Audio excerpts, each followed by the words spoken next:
خوف خدا و عشق مصطفیٰ، علم و عمل اصلاح معاشرہ، فقہ شریعت و طریقت کا ہے مجموعہ مدنی مذاکرہ، ہے مجموعہ مدنی مذاکرہ،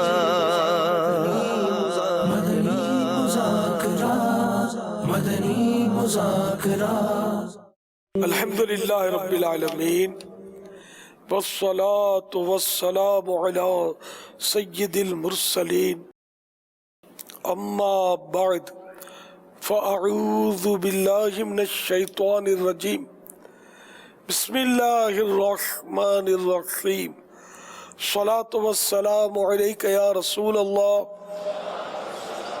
رسول اللہ وعلی آلک واصحابک یا حبیب اللہ، وعلی آلک واصحابک یا حبیب اللہ، الصلاة والسلام علیک یا نبی اللہ، الصلاۃ والسلام علیک یا نبی اللہ، وعلی آلک واصحابک یا نور اللہ، وعلی آلک واصحابک یا نور اللہ۔ ضیاء درود السلام پیج نمبر 4، فرمان مصطفیٰ صلی اللہ تعالی علیہ وآلہ وسلم نمبر 12۔ تم جہاں بھی ہو مجھ پر درود پڑھو کہ تمہارا درود مجھ تک پہنچتا ہے۔ صلو علی الحبیب صلی اللہ تعالی علی محمد۔ جب بندے کا وضو نہیں ہوتا تو درود شریف پڑھتا تو شیطان وسوسہ دیتا ہے کہ تم نے وضو نہیں کیا، تو درود شریف کیسے پڑھ رہا، بے ادبی ہو رہی ہے۔ اس پہ مدنی پھول عطا فرمائے، بغیر وضو کے بندہ پڑھ سکتا ہے درود شریف؟ بغیر وضو کے درود پاک پڑھ سکتے ہیں، قرآن کریم کی تلاوت بھی کر سکتے ہیں، چھو نہیں سکتے قرآن کریم کو، بغیر چھوئے تلاوت بھی جائز ہے، تو یہ کوئی بے ادبی نہیں ہے۔ امیر اہل سنت کی بارگاہ میں سوال ہے کہ آج کل لوگ دنیاوی مصروفیات کے باعث یا ویسے بھی غفلت میں نماز چھوڑ دیتے ہیں، اس کے بارے میں آپ کیا فرماتے ہیں؟ میرا سوال یہ ہے کہ کوئی ایسا وظیفہ بتا دیں جس کی وجہ سے ہمارا دل لگا رہے نماز میں۔ ہر عاقل بالغ مرد و عورت مسلمان پر روزانہ 5 وقت کی نماز فرض ہے، دل لگے یا نہ لگے اس کو پڑھنا تو ہے کیونکہ فرض ہے۔ اور جیسے مریض ہوتا ہے یوں سمجھ لو کہ اس کو دوا کڑوی لگتی ہے لیکن بالجبر وہ پیتا ہے تاکہ مرض دور ہو، تو اسی طرح یوں سمجھو کہ ہم روحانی طور پر مریض ہیں تو ہم کو بھی دوا کڑوی لگتی ہے، غذا بھی کڑوی لگتی ہے، تو یہ روح کی غذا عبادت، تو یہ زبردستی اپنے نفس کو مار کر بھی اس کو ادا تو کرنا ہے، یہ نہیں کہ دل نہیں لگا تو چھوڑو یار نہیں کرنا، نہیں، بلکہ نماز پڑھنی ہے، اس کے سوائے کوئی چارہ ہی نہیں ہے کہ جو کوئی نماز فرض نماز ترک کر دیتا ہے اس کا نام جہنم کے اس دروازے پر لکھ دیا جاتا ہے جس سے گزر کر وہ جہنم میں داخل ہوگا۔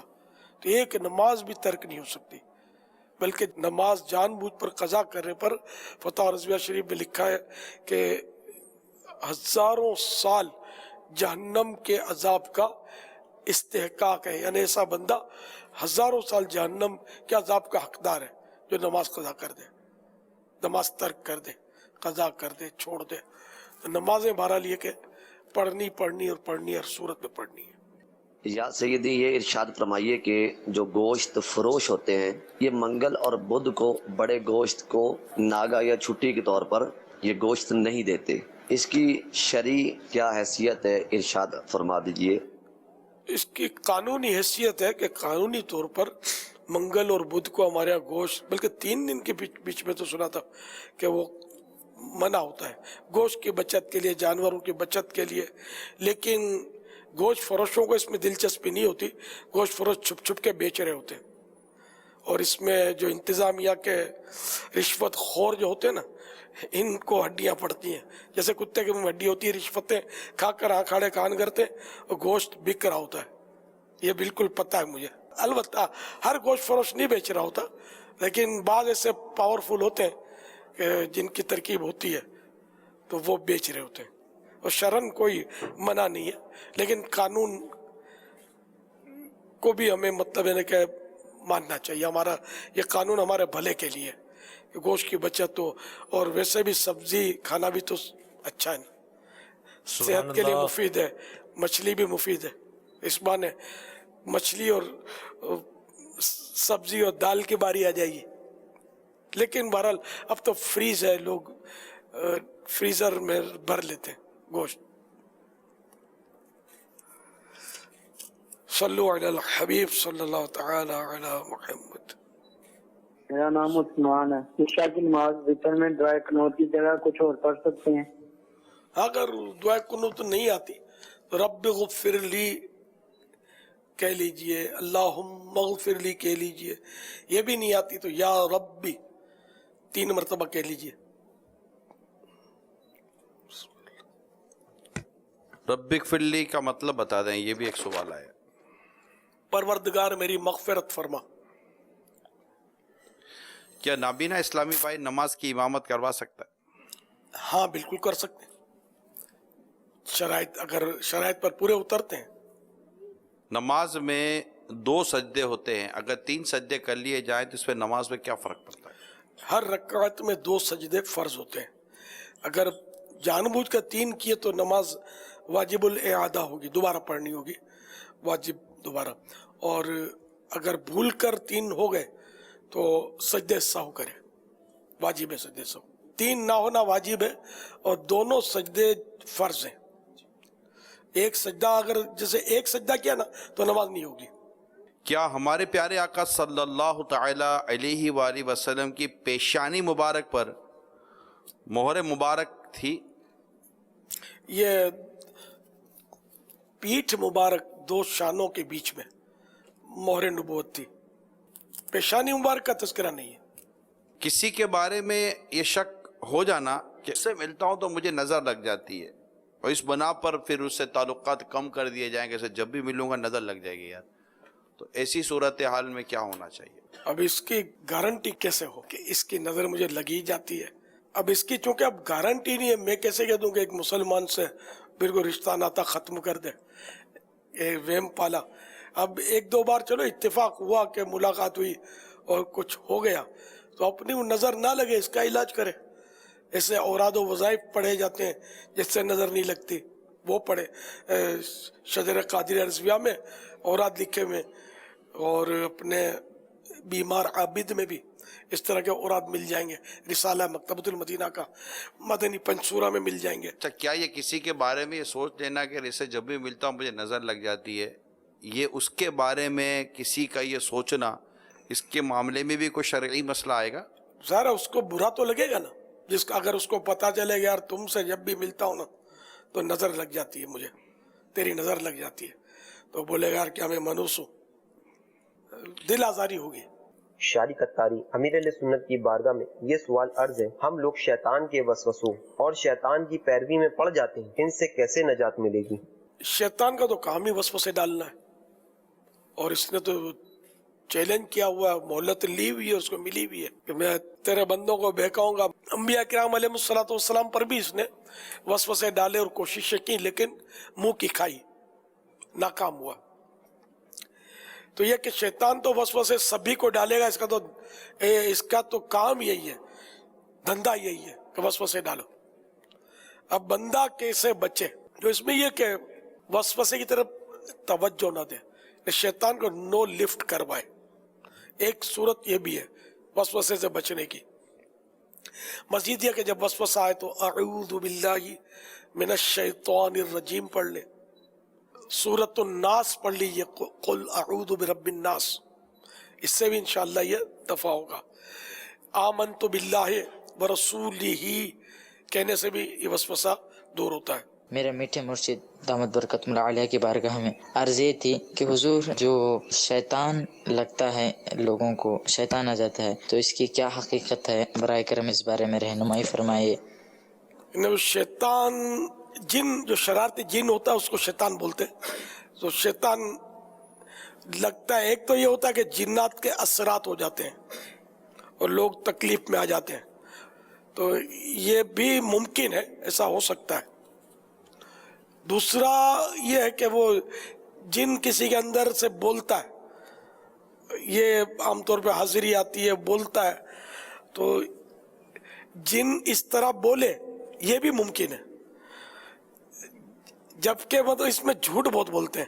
اس میں جب یہ بولتے ہیں نا میں فلاں بزرگ ہوں, یا فلاں جو مزار ہے میں وہ ولی اللہ ہوں, یا میں غوث پاک ہوں, تو یہ بھی جن ہی بول رہا ہوتا ہے. غوث پاک یہ کام نہیں کیا کرتے. یہ بھی بے پردہ عورتیں ہیں, اس میں زیادہ مبتلا ہوتی ہیں کہ جو حاضریاں اور یہ. تو میرے مرشد غوث پاک نے زندگی بھر پردے کی تعلیم دی ہے. اب وفات کے بعد کسی عورت پر اس طرح معاذ اللہ, تو یہ جن جھوٹ بول رہے ہوتے ہیں. تو ایسوں کے چکر میں نہ پڑا جائے. اور اگر واقعی کسی پر آتا ہے اور وہ بولتا ہے میں جن ہوں, پھر لوگ اس کو سوال جواب کرتے ہیں. تو جن کو غیب کی خبر دریافت کرنا, آئندہ کی خبر دریافت کرنا, یہ حرام. اور اگر یہ عقیدہ ہے کہ جنات غیب کی خبر دے سکتے ہیں, آئندہ کی خبر بتا سکتے ہیں, تو یہ کفر ہے. کہ قرآن کریم میں بالکل یعنی صاف اس کی صراحت ہے کہ وہ جنات جو ہے یہ غیب کا علم نہیں جانتے. اب گزشتہ خبریں اگر یہ بتا دیں نا پچھلی, تو یہ ممکن ہوتا ہے, کیونکہ وہ ہمزاد جو بچہ پیدا ہوتا ہے تو اس کے ساتھ ایک جن بھی پیدا ہوتا ہے, ایک فرشتہ بھی پیدا ہوتا ہے. وہی شیطان, مطلب ایک شیطان پیدا ہوتا ہے, ایک فرشتہ پیدا ہوتا ہے. تو وہ شیطان چونکہ بچپن سے اس کے ساتھ ہی ہوتا ہے, تو اس کو بہت ساری باتیں اس کی پتہ ہوتی ہیں. تو یوں یہ پچھلی باتیں اس جن کو بتا دیتا ہے, اس کی اس سے دوستی ہوتی ہے. تو یہ پچھلی باتیں بتاتا ہے تو لوگ سمجھتے ہیں کہ یہ بہت پہنچا ہوا ہے اور یہ صحیح خبریں دے رہا ہے. کہ وہ بچپن میں اس کو ٹائیفائڈ ہو گیا تھا, بچنے کی امید نہیں رہی تھی. یہ بعض اوقات ہوا ہوتا ہے اور اس کو ہمزاد کو پتا ہوتا ہے, اور یہ اس کو بول دیتا ہے کہ اس کو ٹائیفائڈ ہوا تھا اور یہ بچنے کی امید نہیں رہی تھی, یا ڈاکٹر نے آپریشن کا بولا تھا مگر پھر آپریشن فلاں علاج کیا بابا جی کا تو یہ بغیر آپریشن کے ٹھیک ہو گیا, وغیرہ وغیرہ. یہ بہت ساری باتیں یہ بتاتا ہے ہمزاد, اور یہ یوں لوگ ان کے چکروں میں آ جاتے ہیں. تو یہ غیب کی باتیں نہیں ہوتی کہ یہ تو پتا ہوتا ہے ان کو, تو سن لی کسی نے بتا دی تو بھی ہے اس معنی سے غیب میں نہ رہی. آئندہ کی خبر دینا جو ہے نا یہ اس کا مسئلہ ہوتا ہے. تو آئندہ کا نہ پوچھا جائے کہ فلاں کام ہوگا کہ نہیں ہوگا, مجھے فلاں جگہ نوکری ملے گی کہ نہیں ملے گی, فلاں جگہ میں شادی کرنا چاہتا ہوں ہوگی کہ نہیں ہوگی, میرا بچہ ٹھیک ہوگا کہ نہیں ہوگا. یہ ان کو نہیں پوچھا جاتا, جنات کو, اور لوگ پوچھتے ہوتے ہیں. یہ ایمان کے بڑے خطرے ہوتے ہیں اس میں, کہ اگر یہ عقیدہ ہے کہ جن غیب کی بات بتا سکتا ہے, یہ علم غیب رکھتا ہے, تو کافر ہو جائے گا یہ عقیدہ رکھ کر پوچھے گا تو. اور جگہ جگہ اس طرح کے معاذ اللہ ٹھیے بنے ہوئے اور ڈرامہ بازیاں ہو رہی ہوتی ہیں. اللہ کریم مسلمانوں کو اس سے نجات بخشے. مت جایا کرو یار. تو بہرحال یہ کہ اس طرح کہ چکر بازیوں میں پڑھنا نہیں چاہیے. جس کو یہ سواریاں آتی ہیں نا, بھلے کسی بھی ولی اللہ کا نام لیتا ہے, اس کا کسی اچھے عامل, اچھے بابا جی سے علاج کروانا چاہیے, تو پھر یہ جن بھاگ جائے گا.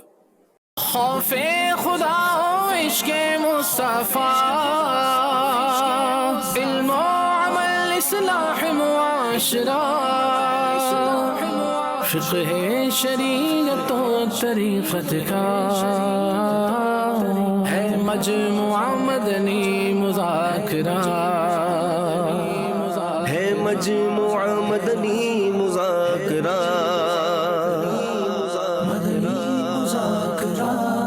مدنی مذاکرہ.